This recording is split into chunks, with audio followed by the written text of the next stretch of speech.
Welcome, fellow Limbus company managers. Okay, do I need to preface this with any disclaimers or anything?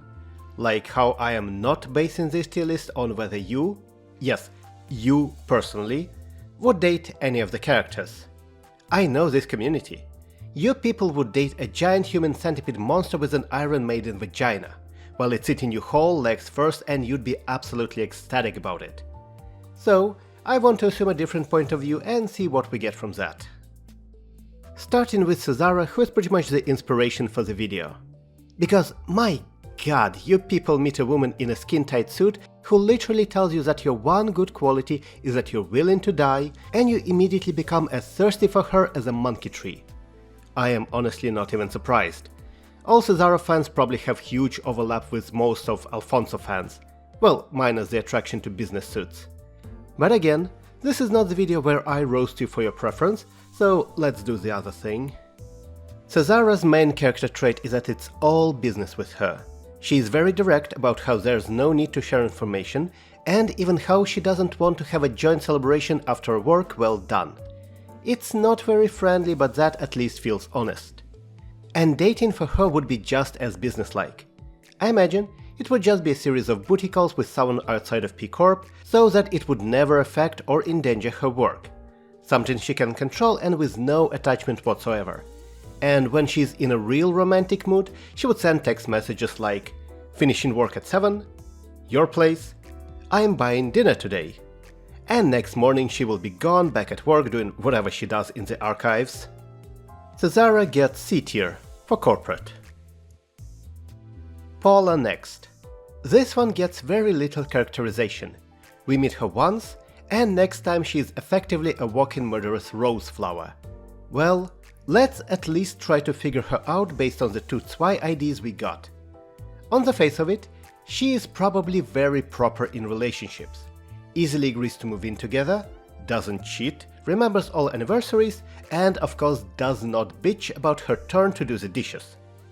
She wouldn't show much initiative though, making her partner plan all the important events and dates and just going along with it. But mainly, she'd always judge and nag whenever something would go wrong, slowly accumulating the feeling of utter disappointment. In the end, that would break the relationship, not by her initiative, but definitely because of her, and she wouldn't try to stop it or fix things. And I am definitely not talking out of any personal experience with relationships here. Anyways, she is dead now, so she goes into D tier. Next up is Honglu's little sister, Jia Xichun. And first things first, I do have to cover my own ass here, I do not know her age in-game. Wikipedia says that the original novel character is pre-teen, but in Limbus she is definitely older, so I will assume that if you are old enough to lead a combat team into a vampire-infested amusement park, you are old, or nearly old enough, to start thinking about dating. When she would start dating though, she would bring into the relationship a shit ton of family drama and sibling complexes, too many to even list. And she would probably constantly compare her chosen partner to her trusty servant Wei, whom she'd have known for most of her life. On the other hand, she is a bit of a tomboy, headstrong and not afraid to get involved in things, including battles, so she would totally fight for her happiness against the whole world. A lot of drama outside of her control, active, probably good personality deep down, attachment and trust towards someone older that she is pushed into by her family situation. You know what? I think she got a real romantic anime potential here. 5 centimeters per nanosecond in a warp train, or something. Obviously she is young and inexperienced, but when she is struck by romance, I think she would totally go for that once-in-a-lifetime first love, true love scenario. She gets S tier for little sister. Next is another character we meet just once before everything really starts, Han-Ul. HANA Association fixer, who is seemingly here just to make sure that the briefing occurs, so she is pretty dispassionate about the whole thing. Right until she suddenly goes on a whole rant about how she is a grade 1 fixer and almost everyone else in the room is useless trash. Which immediately makes it unmistakable. She is just a normal high school teacher. In terms of relationships, I would bet she's already long married to someone, probably the same rank as her. It is a common story. You know how it is with those lifetime high-ranking fixers.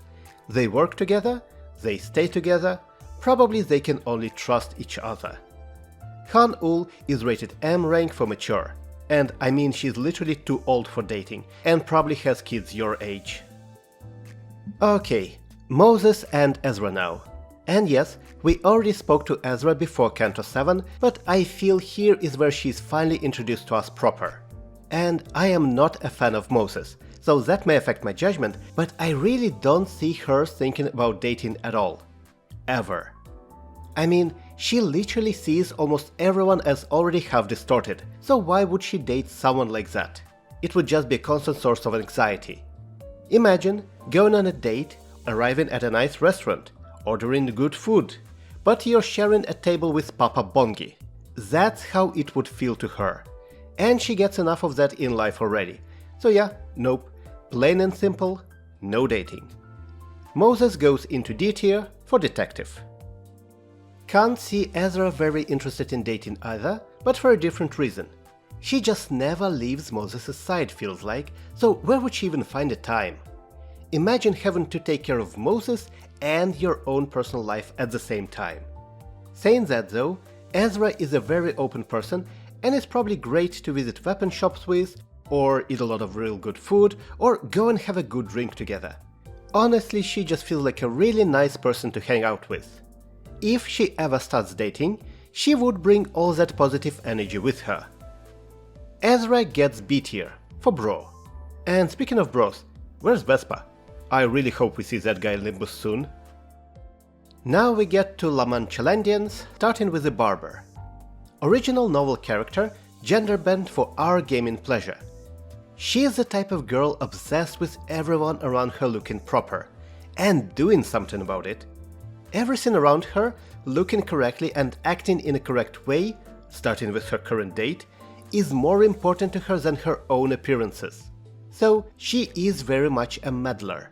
The type of person who would decide if someone is not dressed right, not behaving right, or not thinking about the right future. Based of course on her own standards of what's right or wrong. And trust me, she will do something about it. Her partner will never see the intervention coming and will have no chance to escape. These types are scary, because you can never break their ideal image of how things should be. Anyways, she is also dead now, so D tier. Another very notable La Manchan, Dulcinea. Without going into the tangent about the original Dulcinea character in the novel, let's just say this one is the center of her own universe. Extremely vain. She was probably fine with Cassetti, the sixth kindred, playing the role of her prince because he was good looking and could not oppose her. That's alright by her as long as she is hailed as the important one. She is the type that must be the homecoming queen, or she would scratch the homecoming queen's eyes out. Extremely simple in dating, but extremely high maintenance. She would require to be treated like a queen, and then she would be happy and fine. That is, until she finds someone better. And if she is not treated like a queen, things will probably end up in murder. Anyways, Dulcinea is now also dead, so she gets double D tier. And no particular reason. Now for the tough one. It's really hard to talk about Bari without some sort of story and themes breakdown. So, alright. Her name seems to point at Princess Bari from Korean mythology, who is a goddess related to funeral rites, but also her myth is about finding the water of life, which ties with the goal of Honglu's little sister, and the underground rivers of the city. In the legend of La Mancha Land, Bari is the Night of the White Moon. But in original work, that's the name taken by Samson to trick Don Quixote and make him drop his adventuring antics, which is definitely not the case here, since Bari is the one pushing and supporting Don Quixote in his quest for adventures. Finally, she employs the tactic of telling stories to the knights, leaving them unfinished, to keep Bloodfiend's interest, which is referencing the framing of 1001 Arabian Nights, distracting the Sultan night after night by telling stories.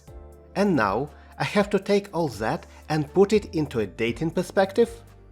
I gotta be honest here, I do not think I can. With all of the above, and the fact that she kept reading and replying to Sancho's letters, I don't see her as someone who would look for a relationship. Not a romantic one at least, but she's absolutely someone who cares about those she meets. Caring above dating. That is her thing. So yeah, nope. If you expected any jokes made here, sorry to disappoint. She is just too pure for that. Bari also gets M rank, this time for motherly. But we cannot end it here, right? There's one more girl we meet in this chapter, a very special girl. That is, of course, Sancho. Sancho is a real tomboy, who once got interested in a weird fixer fandom and now she's overloaded on weird trivia and inflicts her hobbies on everyone around her. Also, there's a lot of dere to her, tsundere mostly, because she may act like she's totally not interested, but actually she cares and worries, and she is one of the most devoted people out there. But she can be a bit of yandere, because if she's left behind, there can be retaliation swift and horrible. So, she is the type that absolutely cannot be left alone, even if she acts like she's not. Actually, with her it's not a big difference if she's in the company of friends or in a relationship with someone special. She just needs to feel like she belongs. And of course, relationships must have their drawbacks, and with her it's the fact that she is older than she looks, and she finally approaches that age when women really want to have children. However, her family doctor says that it's perfectly normal and just her being hormonal, and if she's given enough blood, she would calm down, which honestly sounds like how relationships are supposed to go anyways. So, a very devoted tsundere tomboy, admittedly high maintenance, but she would make it worth every minute of it. If her partner can appreciate and survive her fixer hobbies. No doubt, S tier for Sancho. And that's the tier list. As you may notice, we do not have anyone in the A tier, but I do feel that A tier should be reserved for girls who would be completely normal in relationships. And honestly, where the hell can you find someone like that in this goddamn city?